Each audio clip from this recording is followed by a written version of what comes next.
मैं एक दिल को छू लेने वाली बात आप सबके सामने रखना चाहता हूँ।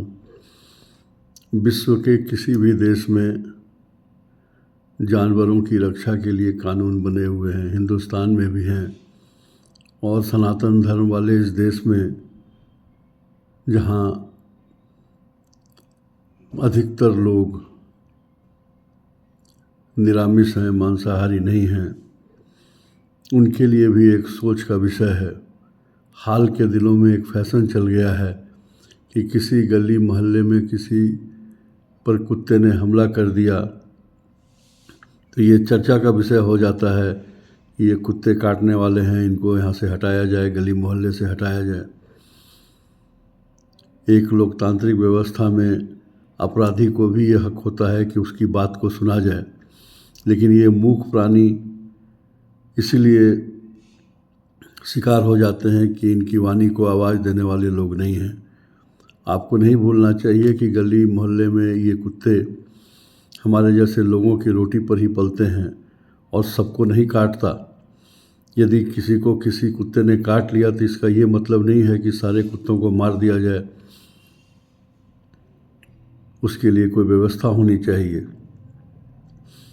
सरकार की तरफ से चिकित्सा की व्यवस्था है, गाय को बसाने की व्यवस्था है, तो कुत्तों के लिए भी ऐसा होना चाहिए कि यदि आप उनको हटाते हैं तो उनको भी बिल्कुल सारी सुविधाओं के साथ कहीं रहने का हक दीजिए। मारने का हक किसी को नहीं है। यदि कोई आदमी गलती से किसी पर वार करता है या हथियार उठा लेता है तो इसका ये मतलब नहीं है कि संपूर्ण मानव जाति को ही ख़त्म कर दिया जाए।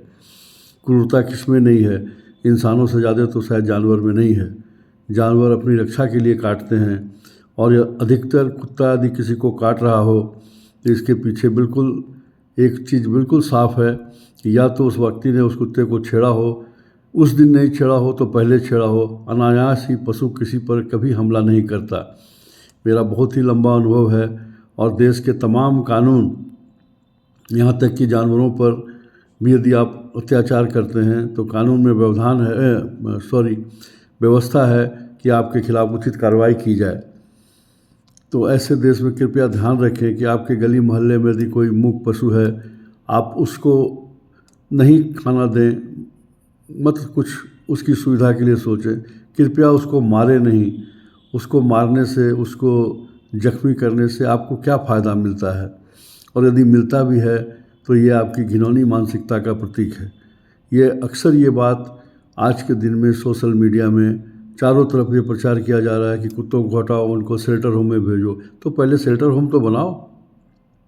कई मोहल्ले के लोग जो अपने पैसों से, कई छोटे छोटे बच्चे जो अपने पैसों से, अपने पॉकेट मनी को बचाकर इन जानवरों को खाना पीना दे रहे थे, उनको उठा के अचानक गायब कर दिया जाता है, पता नहीं कहाँ भेजा जाता है।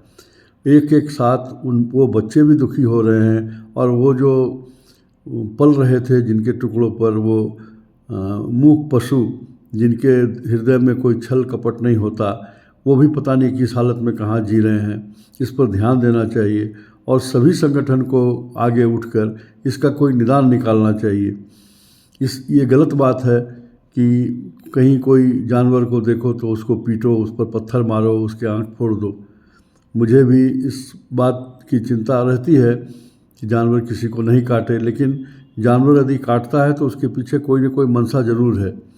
जिस तरह कि आपने सुना होगा कि सबसे ज़्यादा मिस्टेकन आइडेंटिटी के शिकार सांप होते हैं। आदमी सबसे पहले सोचता है कि सांप को देखो तो मार दो, ये काट देगा। ऐसा नहीं है कि हर सांप जहरीला होता है और हर सांप के काटने से आदमी मर जाता है। आप बचने का उपाय करें। आप ऐसी व्यवस्था करें कि आपके इलाके में सांप नहीं आए। उसी तरह जानवर आज से नहीं, बरसों से हर मोहल्ले में कहीं ना कहीं बच्चा देता है और पलता है, और आसपास के लोग भी उसे खाना पीना देते हैं। कोई मारने की बात नहीं सोचता। तो कृपया मेरा इस प्लेटफॉर्म से आपसे अनुरोध है कि कृपया इस तरह की हरकत न करें कि संपूर्ण मानवता शर्मसार हो जाए। और कानून यदि कुछ ऐसा है तो कानून में सुधार लाने की ज़रूरत है। कानून में सुधार लाने की ज़रूरत है। जितने NGO हैं, स्वयंसेवी संस्थान हैं, उनको खड़ा होना चाहिए और इस दुष्कर्म का विरोध करना चाहिए। धन्यवाद।